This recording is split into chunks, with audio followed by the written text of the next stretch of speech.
Hai semuanya, sekarang saya akan menjelaskan tentang restorasi Meiji. Saya Daniel, mari kita mulai penjelasannya.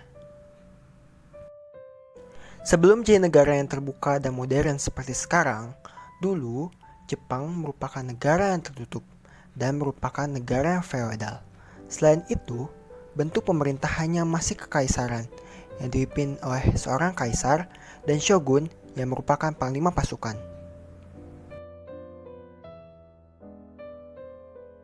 Kenapa sih Jepang merupakan negara yang tertutup pada saat itu? Pada awal abad ke-16, hubungan Jepang dengan dunia barat baru dimulai ketika para pedagang dan misionaris Serikat Yesus dari Portugal menginjakan kaki di Jepang.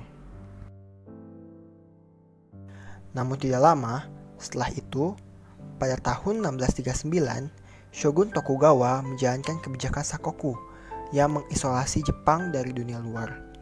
Hal tersebut berlangsung selama 2,5 abad dari tahun 1639 sampai 1854. Ada dua alasan utama mengapa Shogun Tokugawa menjalankan kebijakan Sakoku. Yang pertama adalah dampak pengaruh Portugis yang besar, yaitu berkembangnya agama Kristen Katolik di selatan Jepang seperti kota Nagasaki, pulau-pulau Shikoku, dan Kyushu. Hal ini membuat agama Kristen Katolik dianggap sebagai ancaman terhadap budaya dan stabilitas politik oleh pemerintahan Tokugawa. Yang kedua, mempertahankan supremasi Tokugawa atas pesaingnya Daimyo Tozama.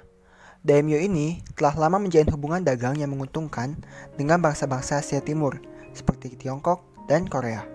Hal ini memungkinkan mereka untuk membangun kekuatan militer dan melawan keshogunan Tokugawa. Namun tiba-tiba, pada tanggal 31 Maret 1854, tibalah Commodore Perry dengan kapal bertenaga mesin super jumbo yang jauh lebih superior dibandingkan milik Jepang.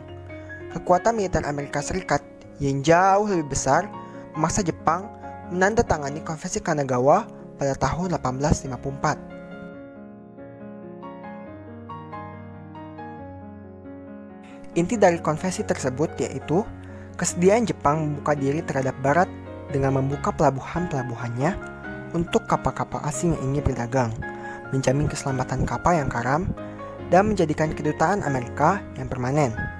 Konferensi ini juga sekaligus mengakhiri kebijakan Sakoku yang telah berlangsung selama 200 tahun.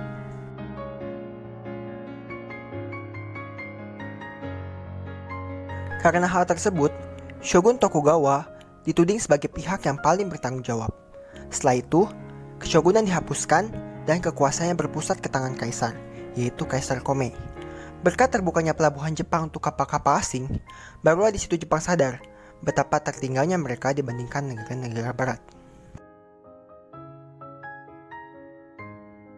Baru pada masa pemerintahan Kaisar Meiji pada tahun 1868, kesadaran itu terwujud secara konkret melalui berbagai langkah perubahan besar yang disebut restorasi Meiji. Kata Meiji sendiri berarti kekuasaan pencerahan. Pencerahan yang dimaksudkan adalah kombinasi antara kemajuan Barat dengan nilai-nilai tradisional Timur.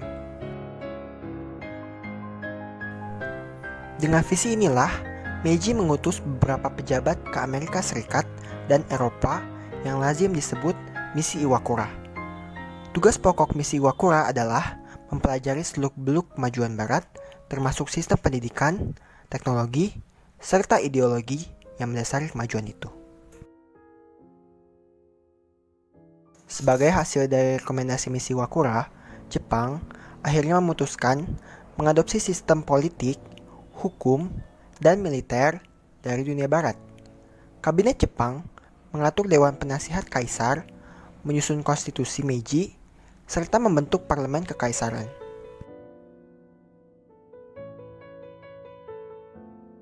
Ada beberapa kebijakan yang digarap oleh Kaisar Meiji.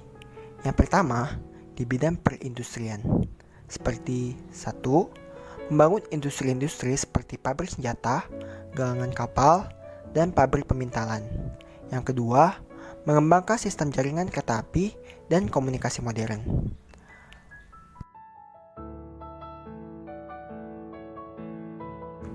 Ada pula di bidang perdagangan, seperti yang pertama, mengembangkan pelabuhan-pelabuhannya menjadi pelabuhan yang modern. Yang kedua, mendirikan bank-bank yang memungkinkan orang meminjam uang untuk berinvestasi. Yang ketiga, di bidang militer. Yang pertama, menerapkan kebijakan militer bagi setiap laki-laki berumur 21 tahun. Yang kedua, membentuk Tentara Nasional Jepang. Yang ketiga, membeli perlengkapan senjata dan sebuah kapal perang modern bertenaga uap dari Belanda.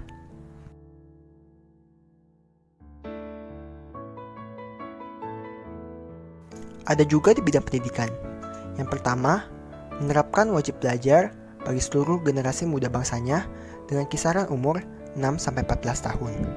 Yang kedua, memberikan beasiswa bagi mahasiswa-mahasiswa Jepang untuk belajar di dunia barat.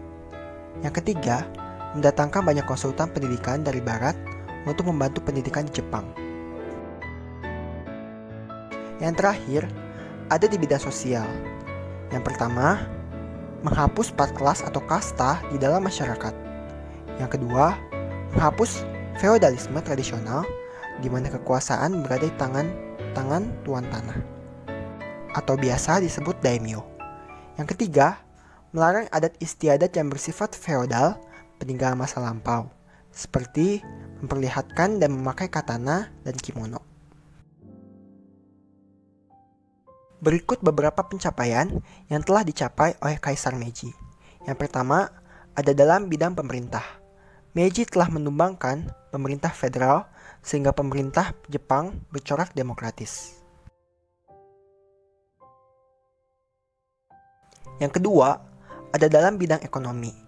Jepang pada akhir abad ke-16 dapat menguasai pasar di seluruh Asia, bahkan merupakan saingan berat bagi Eropa dan Amerika, serta berubah dari negara agraris menjadi negara industri.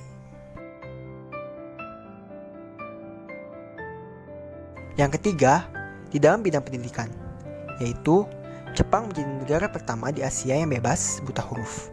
Bahkan, Jepang menjadi pelopor bagi Asia dalam usaha memajukan pendidikan. Keempat, ada dalam bidang militer. Jepang memiliki angkatan perang yang kuat dan disiplin, taat dan berani, yang terbukti dalam setiap peperangan di mana Jepang selalu memperoleh kemenangan yang gemilang. Demikian penjelasan dari saya Berdaniel, saya pamit undur diri. Terima kasih.